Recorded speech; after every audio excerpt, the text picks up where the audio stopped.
uNkulunkulu akho nobusisi kama kupastor ngithandela imifleke isebenzisa ke inamba uma ungumlandeli kusona ekseni ya 5 ntambama uma ungeyena ngoyisibele namba yekele ngoba uzongWhatsApp awuzongifonela ebusuku uzongifonela ekseni ngithumela ama-SMS ngithumela voice note so please don't use the number.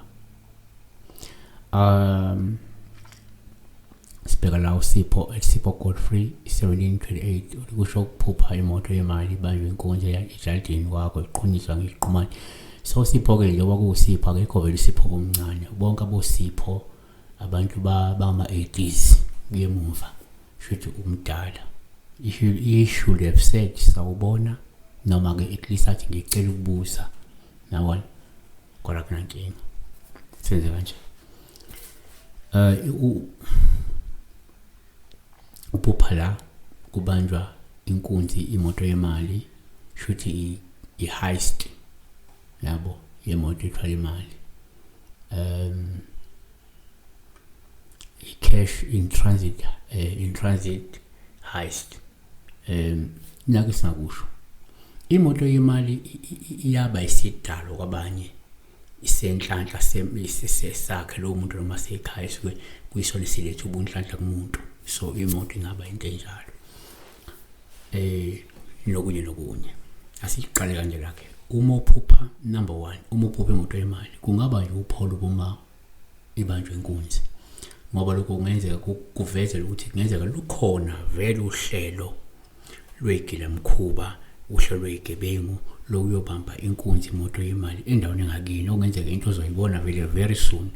Washiso nje ingoba abantu baphupha into yenzeke njengoba beyibonile so ungabona kubanjwe inkunzi imoto yemali kanti uyaxwayisa ukuthi vele mhlawumbe khona uma ukuthi iyeza ngakini kukhona abazoyibamba noma ke wena uyacabanga ukuyibamba usasigebengu yabo unakho ukuhlela nje ungabamba kanjani noma abanye ogulufa asuke bezoyibamba. 2 ngokujwayelekile uma uphupha la imoto yemali kuyaba uPaul uma ibanjwe inkunzi so lusho ngenzeka uzohlangabezana mhlawumbe nenkinga nje sezemali wena ngenxa yokusondelana nabantu mhlobo abangalungile futhi abangamaqili abangamaqola abakucuthayo.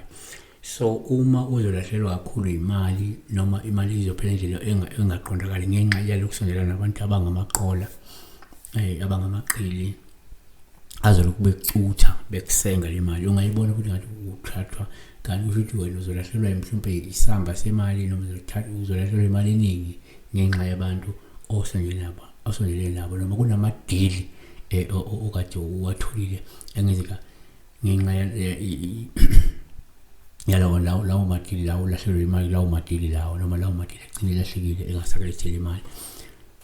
3 ngokwesintu uma uphupha la imoto yemali kuPaul uma ibanjwe inkunzi lungasho imizamo yezitha ezinigadla ngemithi emimbi futhi enamandla ngenhloso yokuthatha omunye ngathi ukuntshontsha omunye ngathi ukuthwebula ubunhlanhla bekhaya. Okay, number 4 kwesinye isikhathi ngokwesintu omunye angabheka kanje angathi ngesikhathi uphupha la imoto yemali kuPaul uma ibanjwe inkunzi ngoba lokho kungaveza lemizamo yabathakathi yokucuya ngemithi isidalwa esikhulu esinamandla ekuyisona esisingethe futhi sengamela ubunhlanhla bekhaya. Asivala ukuthi ke 5 kuyenzeka futhi ngisephupha imoto yemali kuba uPaul uma ibanjwa inkunzi olungakhomba imizamo yezimbangi zakho ngabe ukuqhwaga noma ukuphuca ibhizinisi noma umklamo okanye ke ngabe ukuthatha nje umuntu owusizo lomkhonjelo futhi oseduzana kakhulu ethathwa yini ilezi imbangi. Siyabonga besibheka la ngaze kwethu akugcini la maningi ama interpretation ongawathola kubantu nathi losinawo njengamanje lawa. Siyabonga. Siweni pansi lamatulu